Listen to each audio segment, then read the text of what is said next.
Yo, the Takeaway Podcast is designed to educate and uplift outside the realm of the pulpit. Thanks for tuning in. Till next time. And while y'all at it, do me a favor, hit that subscribe button. I want you to be the first to be notified when we drop new content. And remember to hit that like button. It's free 99. Why not? And while you at it, share it. We want this to get out to Lottie Dottie and everybody.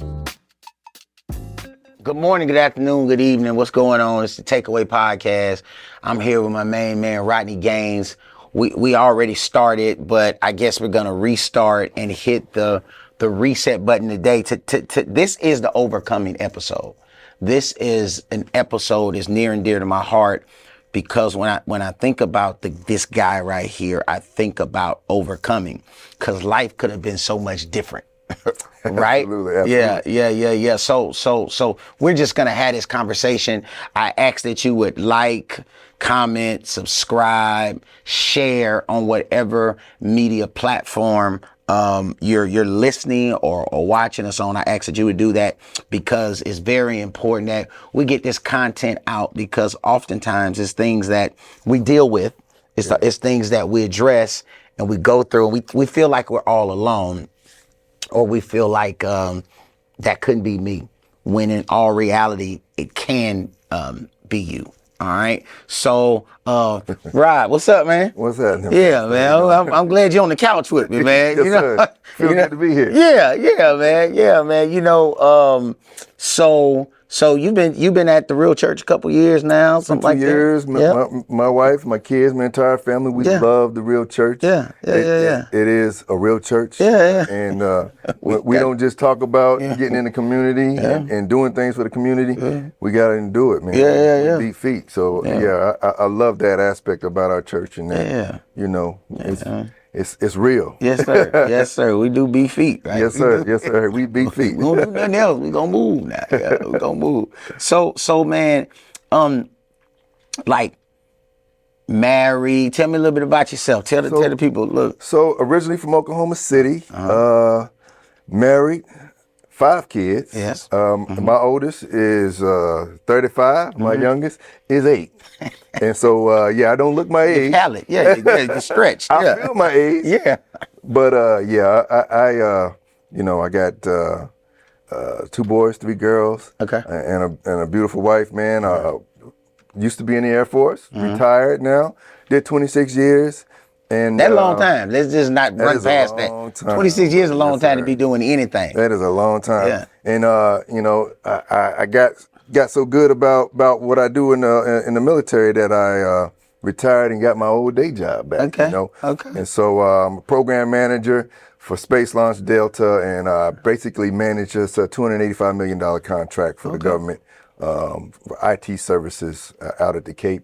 Man, that's intense. Yeah, that's pretty intense. Hey, when I think of, and this the Takeaway Podcast, and so when I think about overcoming, I think about you, right? And I think about the things that you had to actually overcome and endure. We were at lunch a couple years ago or something like that a while back, and you told me give me your getaway story. Oh my goodness. Tell the people. I mean, you ain't gotta get it detailed, because they may still be looking for you. Yeah. I don't know, but so you just told me all this military stuff, married, big shot, big career. That's a smooth edge. Yeah. You gave me the church answer. Now, what did you overcome the night before you got in the military? Oh my goodness. What happened? Yeah, I have some rough edges. So take me to the edge. Oklahoma. We can go all the way back to 1988. No. And, summer of '88. Me and a couple of my little knucklehead friends. We wanted to go out and go snatch some clothes off the rack. Yeah, just get it and go. Yeah, just grab and go. Just gonna grab and go. Just take and go. Get what we want and go. So were you already set up to go to the military? No, sir. Okay. But long story short, there was a teacher that I had. Okay. And he was a very, very nice man. I was a class clown at the time. Okay. And so I acted up in his class. I Okay. would constantly act up in his class. He was actually a teacher and a wrestling coach. Okay. And so he would put me out of his class, and because I was just a stupid, stupid kid. Yeah, But yeah. anyway, so I graduated after taking some classes. I graduated. That's the type of kid I was. Like I'm not the man that you see today. Yeah. So anyway, fast forward to the summer after graduation. What was your teacher's name? Oh God, He was a nice man, though. Mr. Parks. Mr. Parks. Mr. Parks. Mr. Parks was his name. Appreciate you, Mr. Parks. I do too. Yeah. God bless him. So that day we go and we snatch clothes off a rack, and lo and behold, everybody knows we're going to snatch clothes off a rack. So they gave chase. We started running. Okay. Man, I'm 10, 15 miles away from my home. Start jumping fences. We get into a neighborhood. Me and my partner. So is this mall security or this the sheriff? This is mall or this the security. police? They got the helicopters. No. Yes, sir. What? How many of y'all was it? Oh man, 2 of us. It was just Okay. 2 of us. Okay. All right. They got the helicopters. They had dogs. They had everything. On some Like, clothes out of. it What was- y'all still at? Mervyn's, J.C. Penney's, Macy's? Where you was at? We was out at the mall. What was the name of that? I remember it was. I don't want you to tell too much now. I don't want to tell Yeah. What was the ocean? I forget. something. We something. wanted this gear, whatever. Yeah. Whatever this gear was, we wanted it. Did you have a Jerry curl back then? You ain't had no Jerry curl. I did have a Jerry. Flesh and blood did not reveal that unto me. Okay. You wrong for that. Okay, so you hopping fences. It's Jerry Curl juice everywhere. Yes. It's going down. It's going down. Okay. And so we get to this house. Meanwhile, I'm telling you, this neighborhood has got What house? Is somebody in the house? somebody in the house. Okay. But the police are after us. We tired. So we just looking for refuge somewhere. Okay. We get to this house. We knock on the door. You Lady- on a random stranger house. Random stranger. You were not built to be a career criminal. You were supposed to be a successful Right. military man. Who knocks on random doors? And they know the police chasing after us. Yeah. So the lady comes to the door. And I say, lady, can you please let me in? The police are after me. Can you let me in? Meanwhile, my friend who was with me he hadn't showed himself, revealed himself yet. Yeah.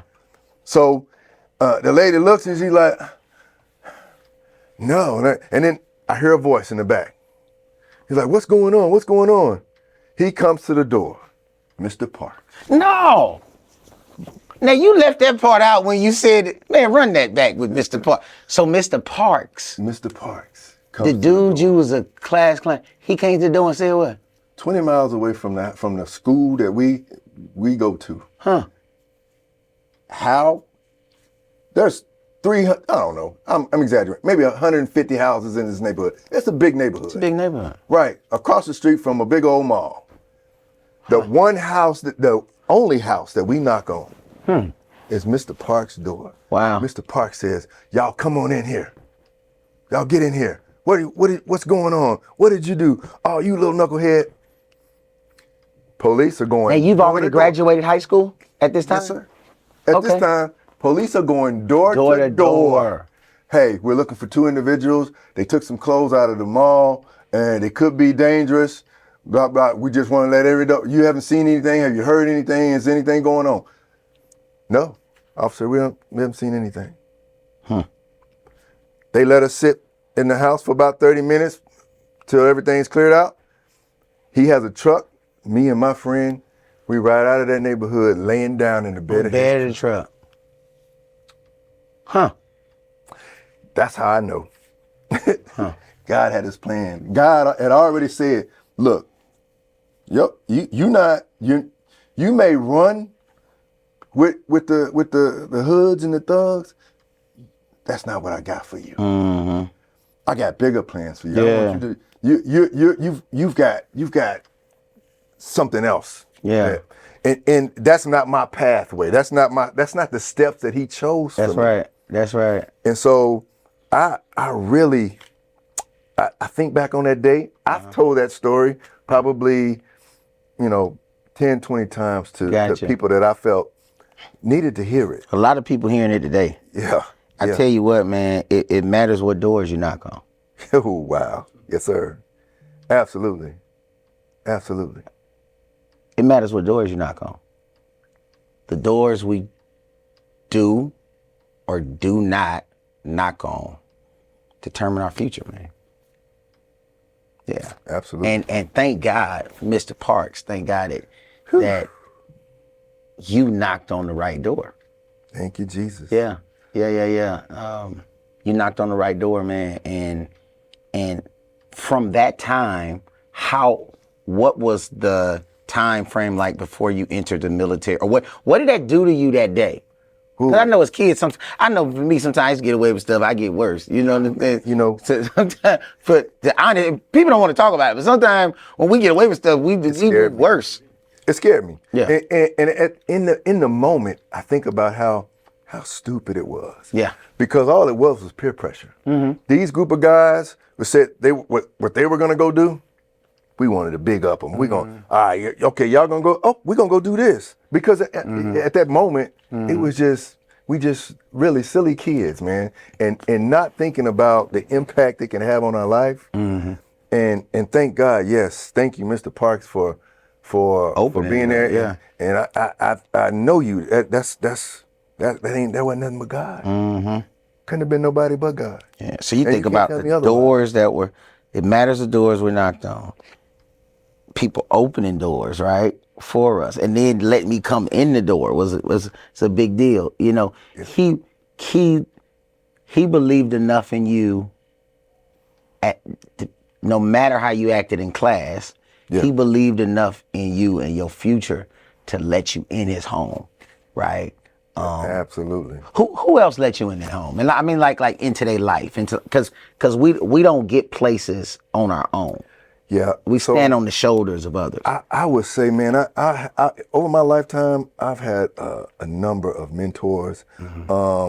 A lot of them are older than me. There's a guy, I call him Chief Cole. We call him CC. Okay. But immediately he took me in, you know, and we were over in England at the time. Okay. I got friends like, you know, Carl Watson, you know, another brother that took me in, saw something in me. You know, he's in D.C. He's a career government civilian, doing really well for himself. And there's just so many people that I can point to that have, you know, shown me interest and said, hey, you know, I've been doing this. Let me show you the way. You know, this is something that may benefit you as well. Yeah. And so I kind of I've adapted that same behavior. You know, each one teach one. You reach back, and you pull the next man forward. Yeah, I didn't caught you doing good behind the scenes. I seen the other day giving the kids some material because they wanted to pass the ASVAB. So I'm like, man, what's that? You know, it's so you know, we stand on the shoulders of others, man, and it matters what doors we knock on. So you then moved into the military after that day. I did. You felt bad. Your remorse did something because you actually didn't get arrested there again, right? So then what? You entered the military for this. I did. That incident changed my whole life. Yeah. And had it gone the other way, I would not be here. Yeah. I mean, I can essentially say that in all honesty, I would not be here today. Yeah. I went into the military. First assignment was California. After that, I married my first baby mama, and we went to England together. Okay. Had our first kid, my daughter Brittany, who is now in the military. She's a master sergeant in the Air Force. Okay. And doing really well for herself. Master sergeant, you know, I don't know the rankings and stuff. You know, Pastor still got it. E7. Okay, yeah, I don't know. That's worse. Like, I don't preach to y'all in Greek and Hebrew. Like, I break it down to the flow. Like, I don't know what you just said. What is it? What does that mean? Is that high? Is that low? That's pretty good. That's okay. That's top 10%. Okay, so if it's like from an A to an F, is it like B plus? Is it like? I'm just regular preacher. Like, I don't. You got to put it where I can find it. To E9. So okay. She's an E7. Okay, yeah, that is high. She's doing pretty good. That is high. So everybody starts at an E1? Typically, yeah, unless you got some college when you go in, yeah. Okay. And so she had a little college, so she started in as a one striper. So she was a E2 when she went in. Okay. But yeah, and in my journey, I just It was arm day today. Was it arm day? It was just it was chest my day. shoulder bothers me. Okay. Oh, okay. I didn't know. I just thought you was trying to flex a little bit because you had your shirt was getting tight around. Go on with the story, man. Go on with the story, man. This guy. Go on with the story. So no, I joined the Air Force and I did 26 years. But through those times, man, I met some really good people. There was I went through a lot, you know, ups and downs. Some of the things, you know, not proud of. Not at all. But I persevered, and I think that life's lessons will give you that. Like but you got to see through it. You got to see through all the ups and downs. And I went through 2 marriages. You know, I'm on my 3rd marriage, and I really believe that Last one. this is my last one. That's I don't right. care come hook or crook. Yeah. We go together. We go together. You ain't going nowhere, girl. Sorry, you ain't going nowhere. Yeah. So if you go, you going with them. yeah. I'm following you. Yeah. We together. Yeah. We still together. They go. real. But no, my journey is not unlike anybody else's. I think we all go through some of those things. I think when God chooses your steps, He'll literally move mountains Gotcha. out of the way for you to find that door that you're supposed to go through. Yeah. Did you you come from a single family household, or was your dad there? Or stepdad was there? I know your dad wasn't. My father was not there. So my father exited out of the marriage. My father was a Muslim preacher. Okay. Muslim priest. I never knew that. Yeah. I was born and raised a Muslim. Okay. All right. And so for the first, I don't say raised a Muslim. I was the first 5 years, 6 of my life, 5-6 years of my life, I was a Muslim. Okay. And we ate bean pies. We went to the masjid. Now them bean pies go hard. I don't care what nobody say. If them bean pies go hard, if you them had bean pies a are good good, one, man. Oh, yes, I sir. eat me a good bean pie right now. Indeed. Them Indeed. bean pies go hard. You ain't never had a bean Used to pie? be this dude in Pine Hills. Oh, man. They used to sell them on Pine Hills, Silver Star Road. This had nothing to do with nothing. But them bean pies go hard. Bean pies Yeah. and fried fish. If you're Muslim and you don't like fried fish and and beans, you got it. Something wrong with you. we got nothing for you. Okay, so you when the last time you had a bean pie though? When It's probably been about 6-7 years. Yeah, you because know. they know how to make them certain places. Yeah. So you grew up eating bean pies. Bean No, pie. go ahead. So my mom basically at the age of, my mom had my brother at 15. She had me at 17. She had my little sister at 20. Okay. So her and my father had 3 kids before They were they were 20. 20. Right. Wow. And so my father, being Muslim in the city of Oklahoma, in Oklahoma City, said, I'm not going to go work for the white man. Well, find You a got man to- to work for. You got 3 kids. And my wife said, my mom said, hey, well, you have 3 kids. I'm working 2 jobs. You need to go find you a job. So she gave him an option. She said, either your wife and kids, or your religion. And he chose his religion. Wow. And so he walked away from his wife and 3 kids, and To not work for the white man. to not work for the white man. Yeah. And we struggled. We lived with grandma sometimes. But my mom, man, through it all. Resilient. Whew, solid. Yeah. She is the rock of the family and the linchpin. Yeah. Straight up. So, and there was times, man, where, you know, I knew she was struggling and you know, felt all alone, but she eventually remarried, and I have a little half brother. I don't consider my half brother, but Okay, she brother. remarried. I have a little younger brother, and You got kids? Your kids the age of your little brother? No, Brittany's younger than him by Okay. probably about 10, 12 years. Oh, a good. Yeah. Okay. So, but in any case, man, yeah, we got through it, and my mom, she made sure. At first, it was Army. You going to the Army? You gonna do something? Yeah. You getting out of here? Yeah, 18, you got to go. Blah blah. Did your blah. brother go to the Army too? No, sir. I mean, military at my all? older brother, no. Okay, My older okay. brother, it's a little different than I was. You know, Okay. he chose a different path. Got you. He wore polos and boat shoes. Oh, okay. Okay. Yeah. Yeah. And so he was Okay. he was a little different. Okay. And All right. and then now he's got his own salsa business. I don't know if you Okay. know that, but he's got his Salsa? Like salsa, and he's about to get a salsa like the dancing or salsa like the food? salsa like the Okay, food. yeah, on the chips. Yeah. So right now he's in stores in Oklahoma City. Okay. And last week he told me he has a meeting with Walmart. He had a meeting with Walmart last week. So I don't know how that turned out. Oh, okay. But he's getting ready to go. If you ever get a hold of some Hank's salsa. Hank's salsa. Okay. I'm guessing his name Hank. His name is Henry. Oh, okay, but he go by Hank. But he go by Hank. Oh, okay. Yeah. All right. I told you, it's some polo. Yeah. Boat shoes. Well, you smooth.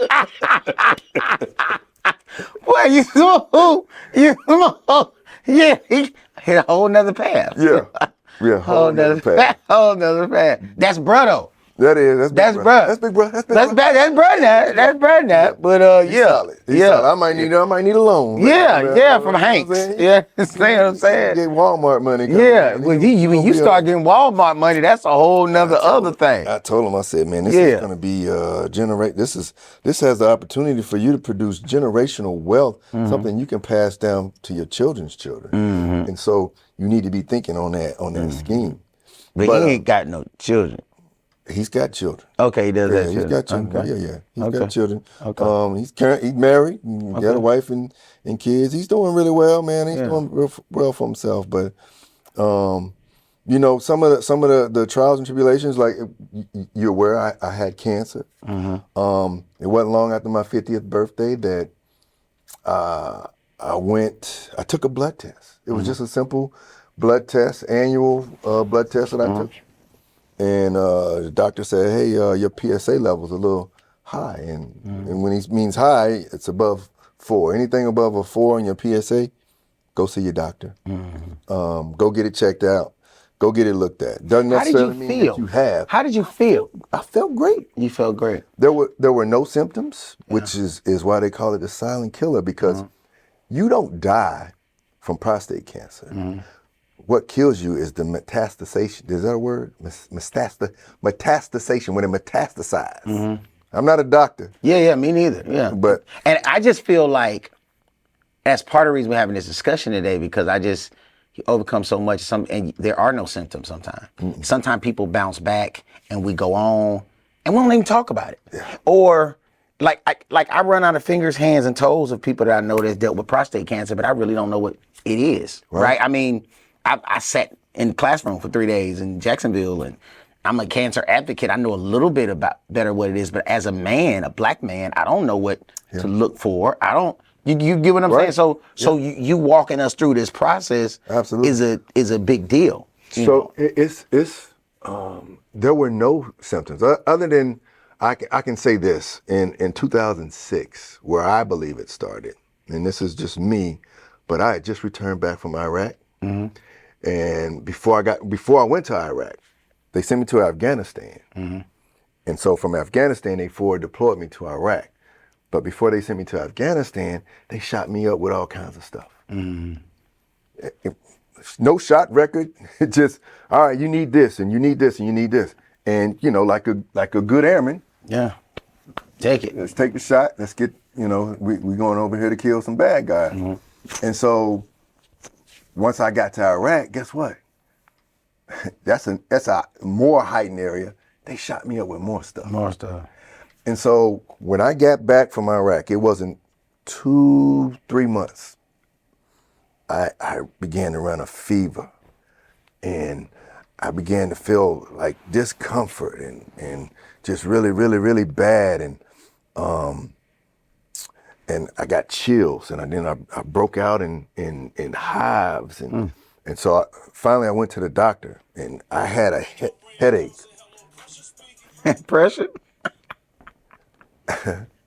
I had a headache that wouldn't go away, and a fever, and so finally, my wife at the time took me to the emergency room, and they gave me a drip of painkiller.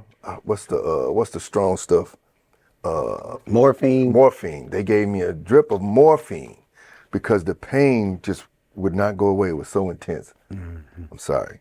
And then, so it turns out at that time I had a prostate infection. I'm like, prostate infection? What is that? You know what I mean? And yeah, did I have some discomfort? I had some discomfort down there, so I got treated for a prostate infection, which was just some antibiotics. Go home, you're good to go, and really thought nothing about it. And then I would go get tests annually in the military. No problem. No problem.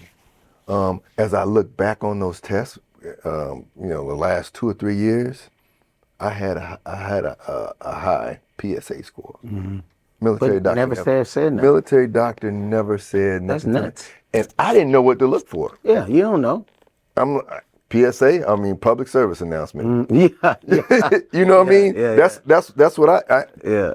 So it wasn't until I got here, retired, and got educated on it when the doctor said, no, look, this is your PSA. It basically, it's a blood test that determines the antigens in that area. And if you've had intercourse before the test, that can give you a false read, right? There are some things that can give you false reads. But anything above a 4 on that PSA test, you need to go get it looked at. Definitely.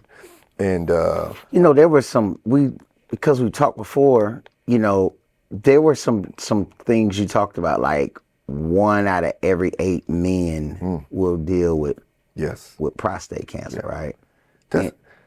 Yeah, and when you think about it, that's an alarming figure. When you take, all right, let's say 40 men, 5 of those men, at least 5, are going to have prostate cancer throughout their life.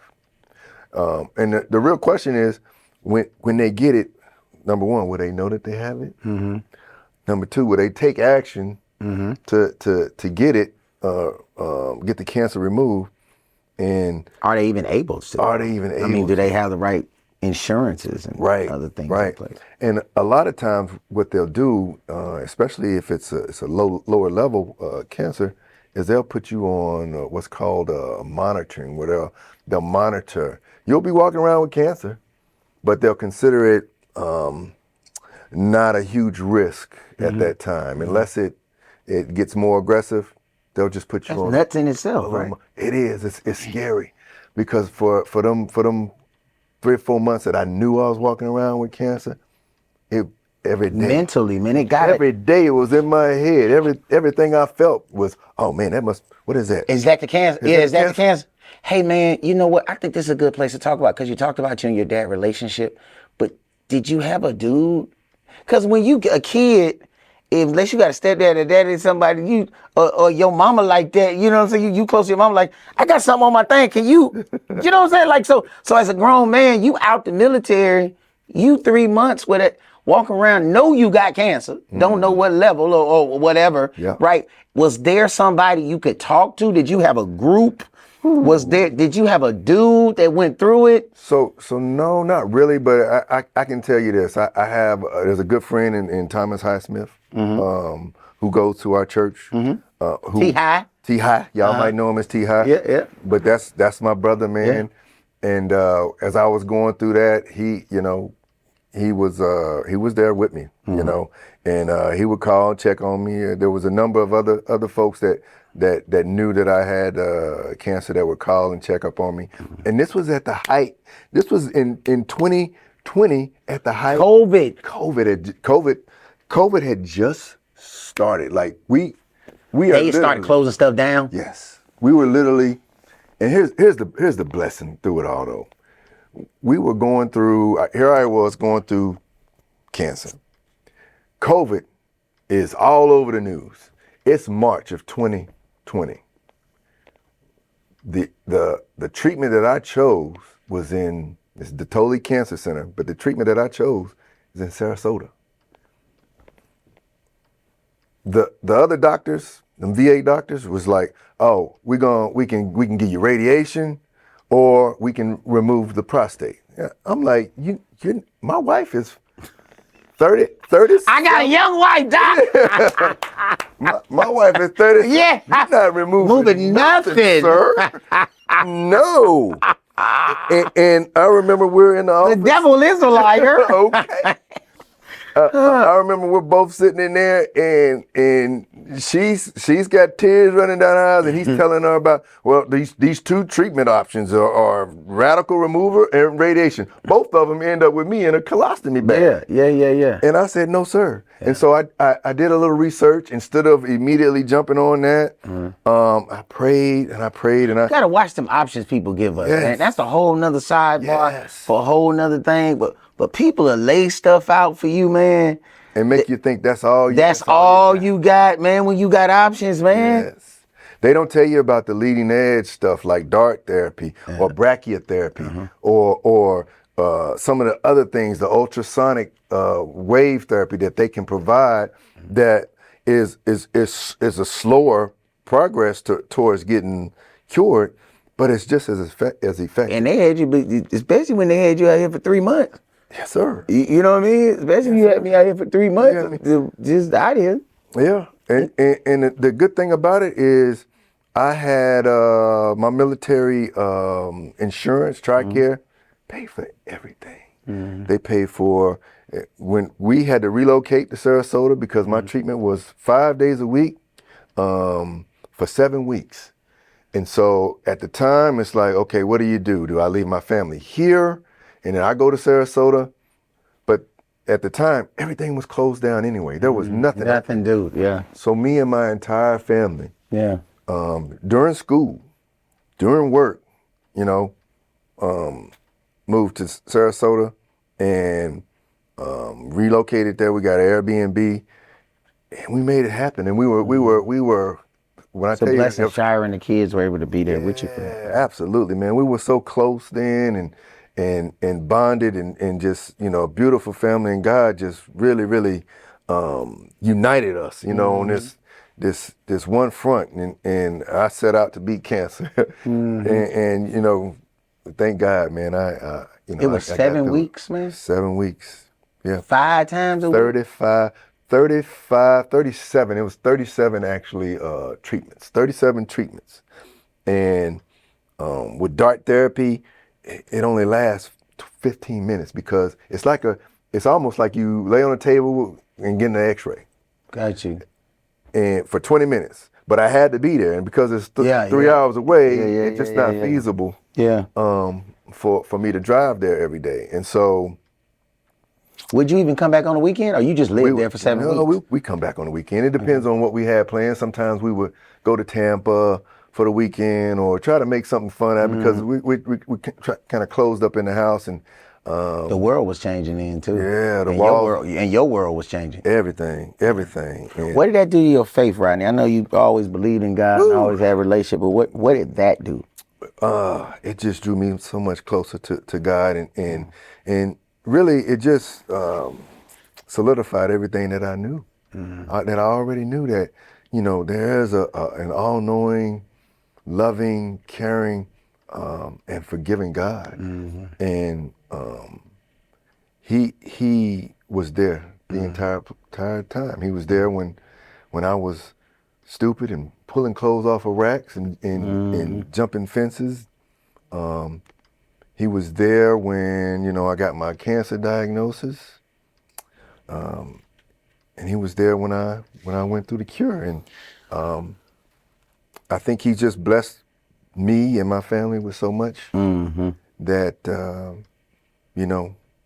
I'm forever grateful, man. There's nothing I can say, or anyone can say, that's gonna, Yeah.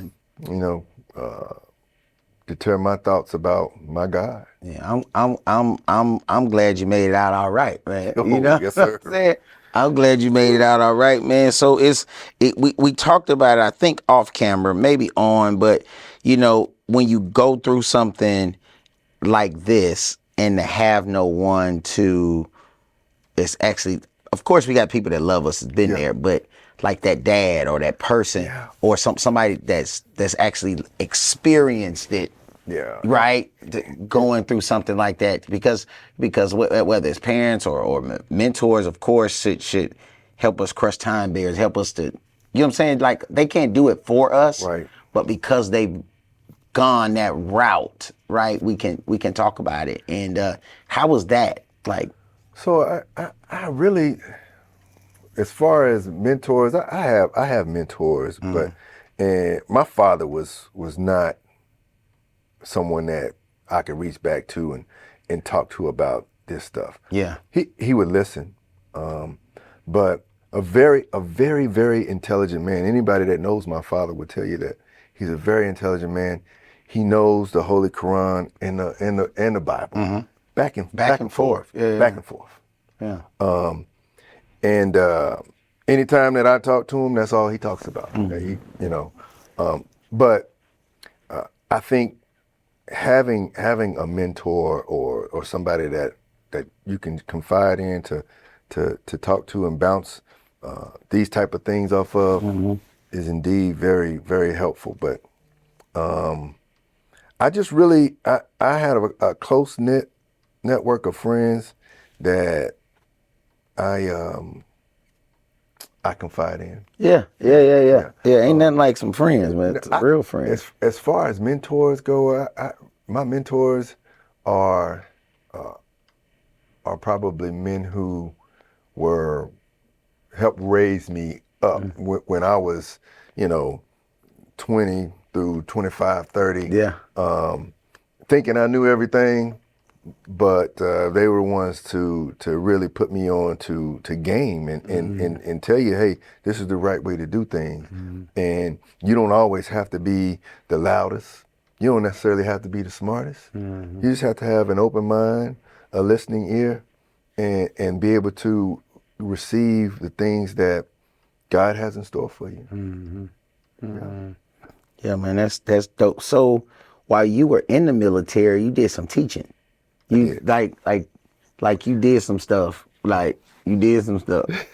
Yeah. So how did that go? We talked about it offline. So kind of like you went to school and stuff. Like Yeah, I while went you to were, school. So the thing about the Air Force, man, I was determined to get in there. Least likely to graduate in high school. They would tell you I was selling stuff in the hallways and doing what young knuckleheads do, and didn't have very high aspirations about college. But when I joined the Air Force, that was my one thing. My first thing I did, I got my associate's degree, and it was in workforce education. And then I pursued a bachelor's degree in the same career field. Okay. Same vein. why workforce education? Workforce education was because I was an education and training manager. That was my job in the Air Force, and basically what that entailed was that was building lesson plans. It was managing training programs, which you have to be well organized and you have to know a lot of red tape. Also had the opportunity to work in the education office and be the education and training manager for a couple of bases where I was issuing tuition assistance and advising folks on career programs and education programs. So That was pretty dope. Yeah. I mean, the Air Force is not short of technical skills, and they will provide if you're lucky enough to get in there. But I as an education and training manager, yeah, part of that was building lesson plans, and I would I work for oh God, what do we call it? For lack of a better word, I'll call it maintenance instructional. Or it was basically the maintenance guys have to be taught how to do certain things on the aircraft, like engine repair or Simco, where they look at the structure of the airplane. And you had to write that up for them. And we would build lesson plans based on some of the technical data that they would provide for us. And so you take all of that and you type up lesson plans, and that would include, overviews and objectives and attention steps and some of those things that you learn that helps to put together a full-fledged lesson plan. And so I've taken that skill and I use it throughout my daily travels, when necessary. Yeah, I hear it on the prayer line every now and then. I say, oh, he took the devotional to another way. I'm gonna use him. Yeah, I'm gonna utilize it. I use me up. Yeah. Use me up. I don't. I think by the time, because I have it on Thursday, Pastor. Yeah. So by the time you get it on Thursday, I get on Thursday, they didn't heard everything. They didn't heard. So you gotta flip it. You gotta flip it when you flop it. Okay. All right. You got the VIP to the vibe. I got a VIP to the vibe. Okay, to the vibe, to the VIP. Okay, I got you, man. So that kind of moves me to the spiritual life. So you had to overcome your own poor choices. You had some relationship stuff. Man, cancer hit. This is Cancer Survival Month. You got, by the grace of God, you even got past that, right? Yeah. Right. I mean, the marriages, the poor choices, the wilding out, the all of that now. Thugging and bugging. Yeah, man. And now you sit on the couch with all of these experiences, and extremely grateful. Absolutely. Like, what do you tell the dude or the young lady or the besides grit, which is important, like, what do you look into the camera and tell the person, like, because this is all about overcoming. If you had to dig into you and dig into your faith and dig into, what would you tell if you took a couple minutes and you spoke to what's the recipe? What's the prescription? What's the takeaway? Yeah, what's the takeaway? How do you overcome? How do you sit on this couch and not sit somewhere else? And you get what I mean? Yeah, absolutely. I think the takeaway is, and look them in the camera, because they need to hear this. There's a voice that's in you. There's an inner voice that's in you. Listen to it. It talks to you. It's a sixth sense, and truly, we all know that there is a sixth sense. Listen to it. It's when you ignore it that you go and do the dumb stuff. It's when you ignore it that things start to set into you. You get this sedimentary life, and you start to listen and to believe what other people say or think about you, and you actually start to follow those people who are doing negative things and who are not doing things that are righteous to God. Listen to that voice. It's talking to you. It talks to me. I ignored it. And so my takeaway for anybody that wants to listen to that inner voice, that sixth sense that's in us all. It's been real, man. It's been real. It's been real. This has been therapy. Yeah. It's been real, man. We grow through what we go through, and sometimes we got to pause for a minute and sit down and think through what we've been through. Yes, and sir. Man, bits and pieces. I tell my story all the time, but other people have a story to tell, And I'm excited about you and your wife future. I'm glad y'all at the church and in our lives, man. And Thank you, Pastor. I really plan on working the mess out of y'all for the Lord. No, I'm just serious. With all due respect, you know. Hey man, you going golfing today? No, you do Mondays? You do Thursdays? What's your golf day? Because I know Mondays you got a day. And Saturdays. But it was twice a week. If I can. Oh wow. Tell them. Please don't You tell just my told wife. them. You just told them. Hey man, you should take me golfing one day. But take me to the little putt thing. So we'll go to Start the me at the little putt. Yeah, start me at the range. Why you had to do me like that? Yeah, I don't want you to be frustrated. Because you big, because I want to know what I'm doing when I get out there. You're frustrated. Because you golf. I golf. You golf. But you take your kids to golf and everything. Oh, yeah. You got your baby out there early in the morning. She like to golf too. Really? Yeah, Yara can. She can hit the thing too. Really? Oh yeah. At 8? At 8. She can't develop no bad habits because she's 8 years old. Okay, that's true. Yeah, that's true. She's good. She ain't got to unlearn nothing yet. No. Okay. Yeah, she ain't got to unlearn. Just pure swing. Yeah. She's good. Got it. Okay. All right, they probably ain't gonna say that about me when I get out there. So I'm gonna go into the range over them. Let's go to the range. US 1 by the thing. Get us a bucket of balls. And just hit them. And get you some clubs. Yeah. And we'll do it. Man, what's your favorite movie? Before we get up out of here, what's your favorite movie? My favorite movie. Your favorite movie? Oh, you gonna laugh at me. Harlem Nights. Harlem Nights go hard. Harlem Nights went hard. Harlem Nights. What he said? Hey. Oh my God, this little bit of juice in the container. Oh, Harlem Nights go hard. Harlem Nights go hard. He shot that lady toe off. He was wrong for that. He shot that lady toe off. Favorite artist.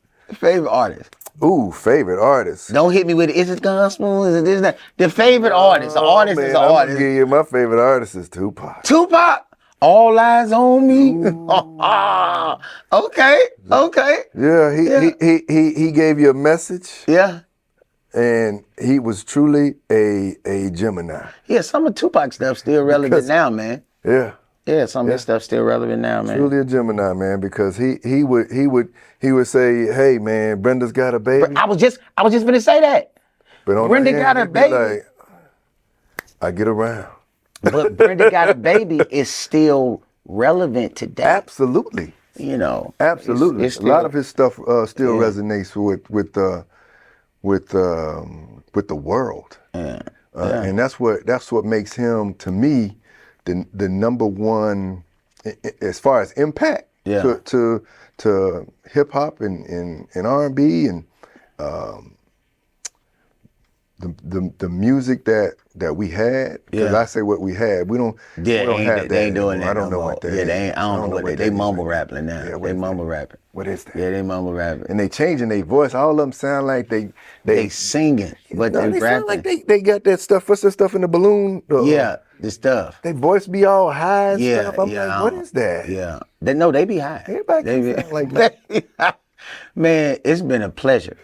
Thank you, Pastor. Man, we got to do this again, and it's been a pleasure, man. I hope that if you listen today, that you have already started to like, comment, subscribe, and share, because we overcome. We're overcomers. You do not have to live in defeat or in excuses. You can overcome, and It's been good with my main man, Rod.